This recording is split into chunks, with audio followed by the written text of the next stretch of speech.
Oh, show.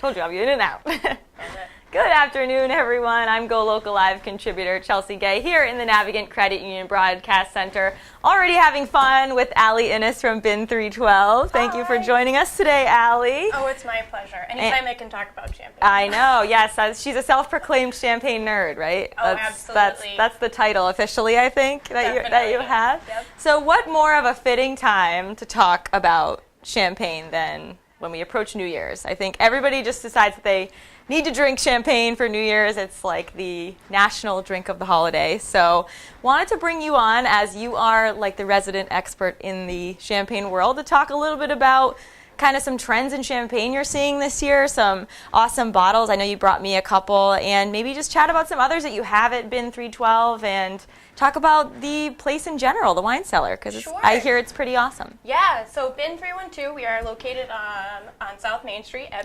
312. It's our address, actually. Yep. On the east side. And we actually have a pretty extensive selection of champagne. It really is my passion within my passion, larger passion, that is the world of wine.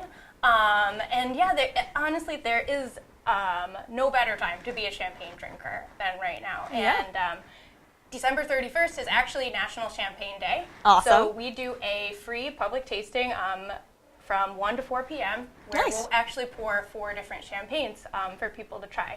And it is a really exciting time to be a champagne drinker or to get into the champagne wine style because there are so many different growers. There's actually, I would say since the 70s, but more than ever now, a huge viticultural movement. You have a lot of producers that are refocusing their efforts on viticulture, so their work in the vineyard and taking care of the land, which is so important, and making really terroir-focused wine. So what I've brought for you are 2 of my favorite picks. We actually have, so champagne, there are 2 different styles of producers. There are big houses that buy their grapes. These are Grand Mark houses, and then grower producers like Pierre Giminet.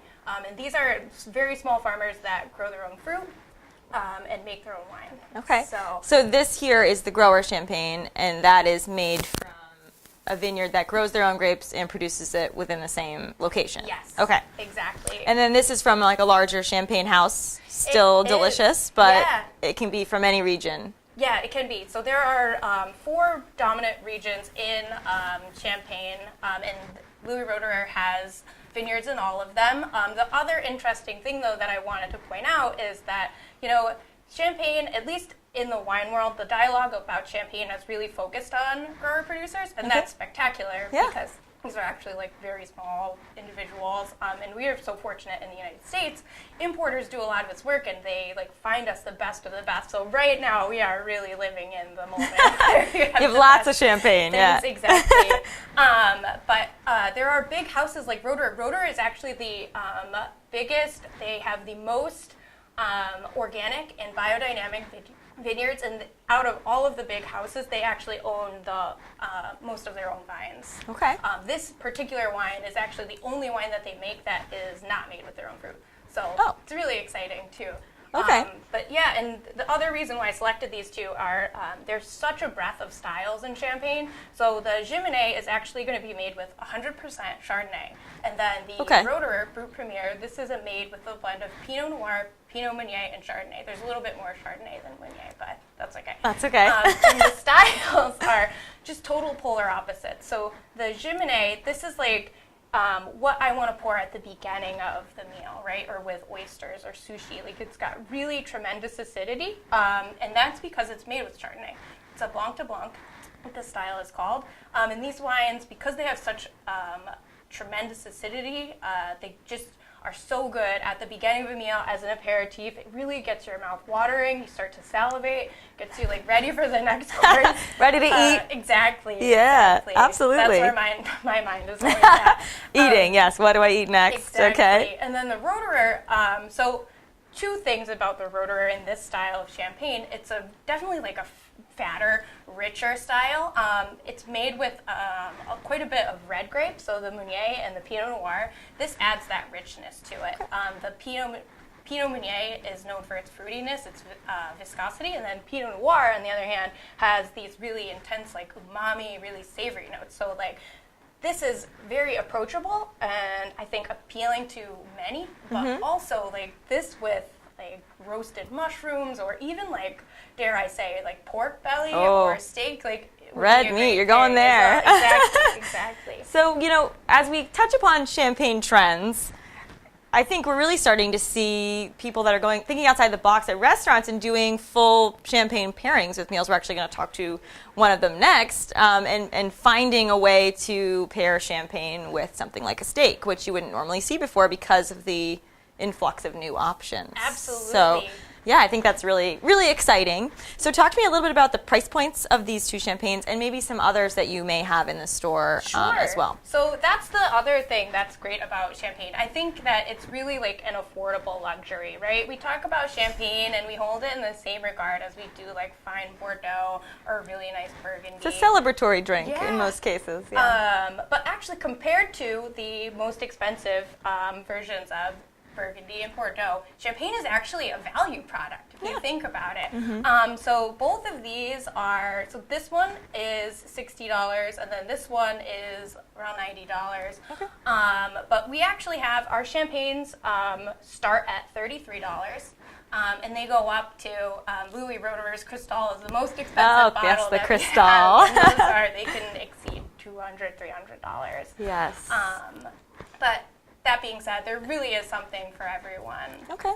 And so I know we got right into the champagne because it's super exciting, but let's talk a little bit about Bin 312 and sort of the scene there. It's a really cool restored space that used to, it kept the brick, kept the really cool area. So talk to me a little bit about the sort of the feeling that you want people to have when they go inside. It's different than a liquor store, I would say. What do people experience when they walk in? Absolutely. Well, the owners, John and Tony, when they started the store, they actually were not in the wine industry. This is actually their retirement gig. Just enthusiasts, right? Why not? Exactly.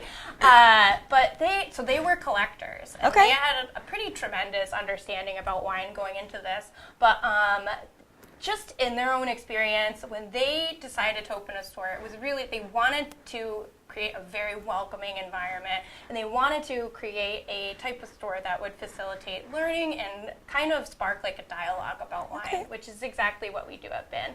And they wanted to take the intimidation out of wine. I don't know how frustrating it is when you go into a store and you're like, oh, this is $13, let me look, and then you see the bottle next to it and it's like $200. Yeah. It's like, oh my God.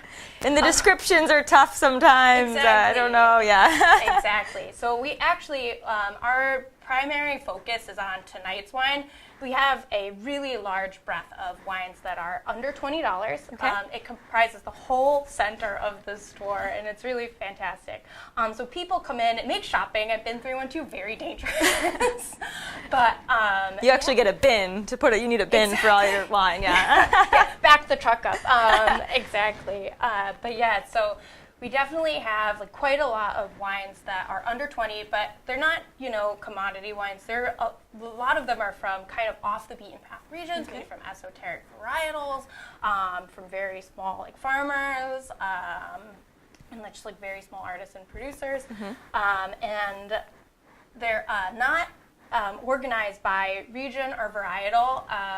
Kind of like people tend to gravitate towards what they know, which is fine, but we find it more interesting, so we have it organized by the weight. So usually when you're shopping at Bin, if you like a bottle of wine and you're looking at it, the bottle to its left and its right, you're probably going to like it too, even if it's not made from the same varietal or the same region either. That's an interesting way to organize it. I don't think a lot of people do that. So. No, definitely not. Must have taken time. Definitely, yeah. Well, we like to think of wine as it goes with food. It's also where like tonight's wine comes into play.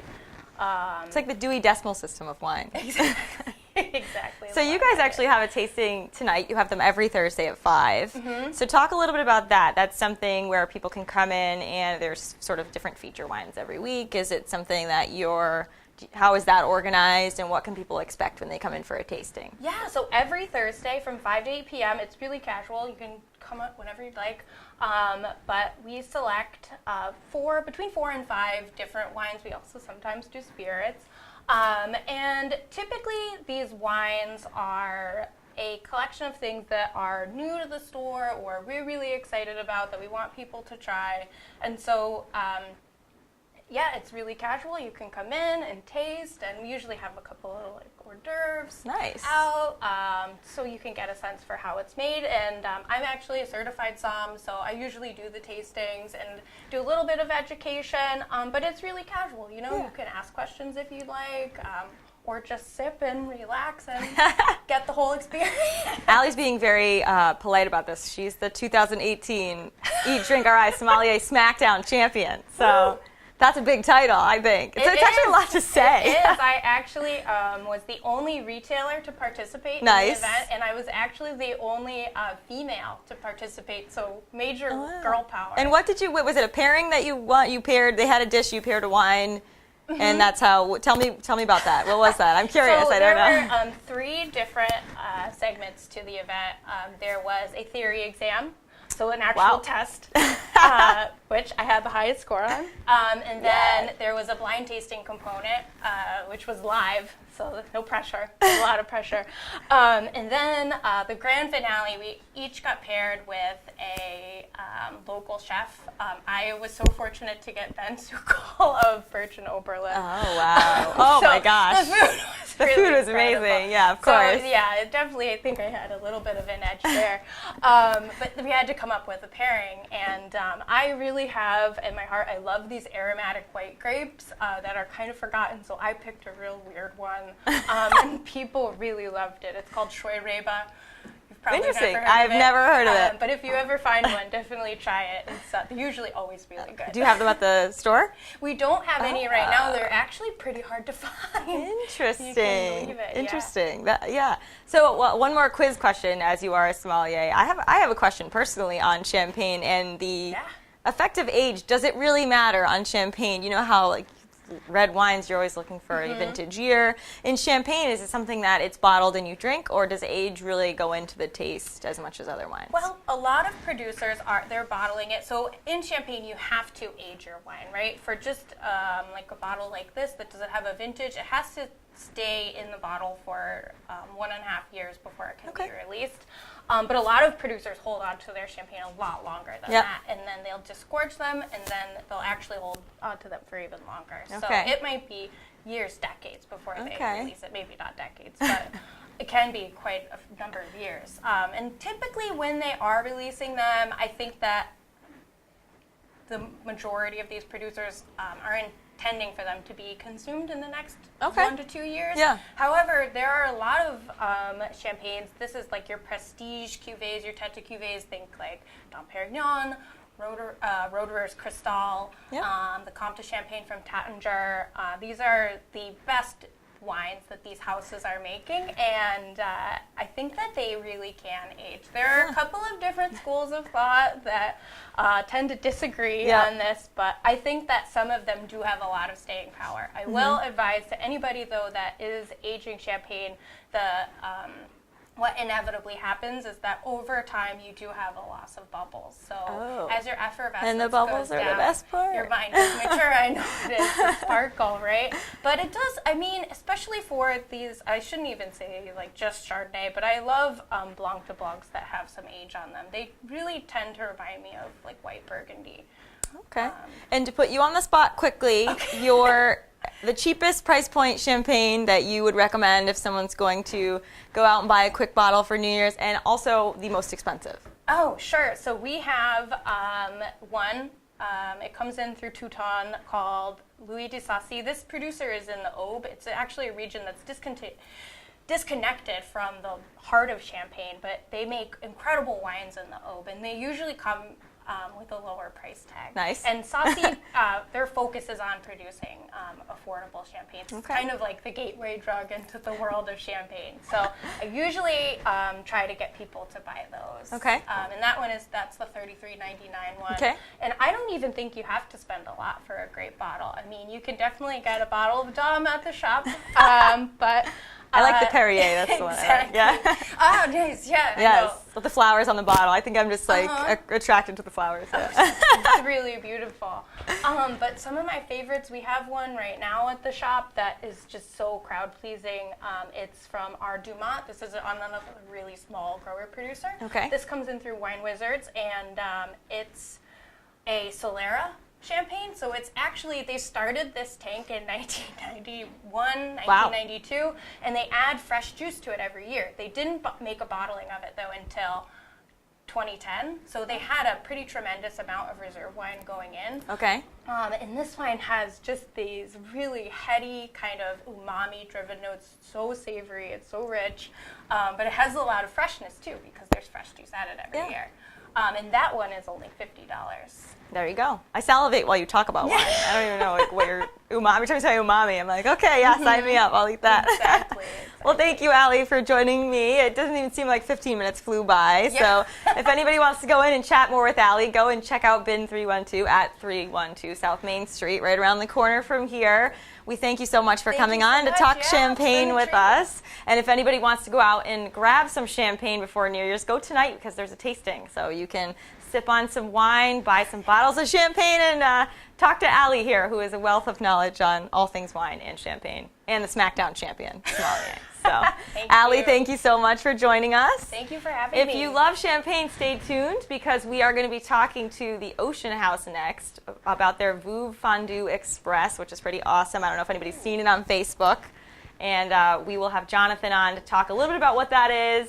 And if you couldn't get a reservation, you can hear more about it and kind of have FOMO and wish you were there. So we'll be right back in just a couple minutes. See you then with Jonathan.